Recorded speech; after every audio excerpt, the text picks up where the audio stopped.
জেলা কোচবিহারের আকরাহাট ফলিমারি এলাকা। এখানে এক ব্যক্তির লাগানো গাছের জঙ্গল থেকে আচমকাই আতঙ্ক ছড়িয়ে পড়ে স্থানীয়দের মধ্যে। আচমকাই ২-৩ দিন থেকে এক গাছের ভেতর থেকে একটি নখযুক্ত হাত বেরিয়ে থাকতে দেখেন স্থানীয়রা। সেই নিয়ে রীতিমতো আতঙ্ক ছড়িয়ে পড়ে গোটা এলাকায়।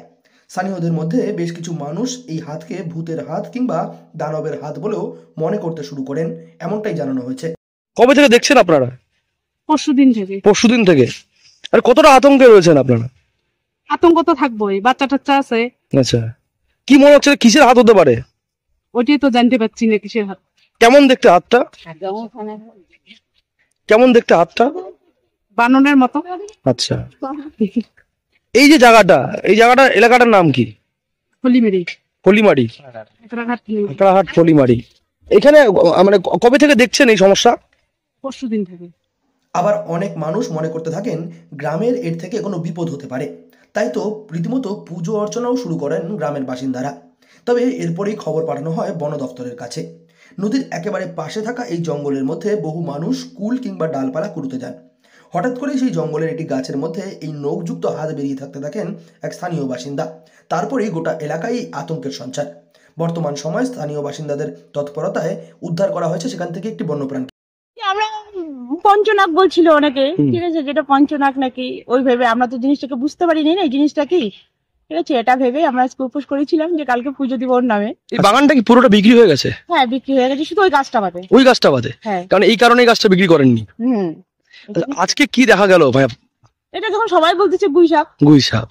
তা ভয় কমেছে আপনাদের? হ্যাঁ, কমে গেছে। এখন কি উপোস ভেঙে পুজো দেবে? কালকে পুজো দেবো। পুজো দেবেন?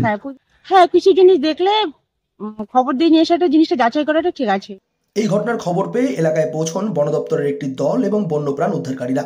তারপর গাছের ডালের ভেতর থেকে উদ্ধার করা হয় একটি বেঙ্গল মনিটর লিজার্ডকে। এই ধরনের মনিটর লিজার্ড প্রায়শই এই জঙ্গল এলাকাগুলোতে দেখতে পাওয়া যায়। এমনই একটি লিজার্ড হয়তো সেই গাছের ডালের মধ্যে ঢুকেছিল। সেটাকে দেখেই অনেকে অনেক রকম ধারণা মনে করছিলেন। আবার গ্রামের মধ্যে বেশ কিছু কুসংস্কার প্রচলিত রয়েছে। সেই কুসংস্কারের কারণেই এই ধরনের আতঙ্ক ছড়িয়ে পড়ে গোটা গ্রামের মধ্যে। আকরারহাটের ওইখানে গ্রামের বাসিন্দারা প্রচন্ড আতঙ্কিত। তারা লিখিত উপরে একটা কোটরের মধ্যে থেকে একটা হাত বেরিয়ে থাকতে দেখছে। কি জিনিস কেউ বুঝতে পারছে না, কেউ কোনো ভৌতিক ব্যাপার স্যাপার মনে করছে, রাক্ষস, হ্যাঁ, বা এরকম কিছু মনে করছে। তো তারপরে দেখে যেটা বুঝতে পারলাম সেটা হচ্ছে কিছুই না, এটা হচ্ছে একটা মনিটর লিজার্ড, যেটাকে বলা হয় বেঙ্গল মনিটর লিজার্ড। যেহেতু এলাকার লোকজন প্রচন্ড আতঙ্কিত এবং ভয়ে ওটাকে কোনো ক্ষতি করতে পারে, তো সেই কারণের জন্য ওটাকে আমরা নিয়ে এসে পরবর্তীতে স্বাস্থ্য পরীক্ষা করে নিকটবর্তী বনাঞ্চলে ছেড়ে দিই। বন দপ্তর এবং বন্যপ্রাণ উদ্ধারকারীদের পক্ষ থেকে জানানো হয়েছে যাতে গ্রামের মানুষেরা এই ধরনের অন্ধবিশ্বাস কিংবা কুসংস্কারকে প্রশ্রয় না দেন। কোচবিহার থেকে সার্থক পণ্ডিতের রিপোর্ট, লোকাল 18 বাংলা।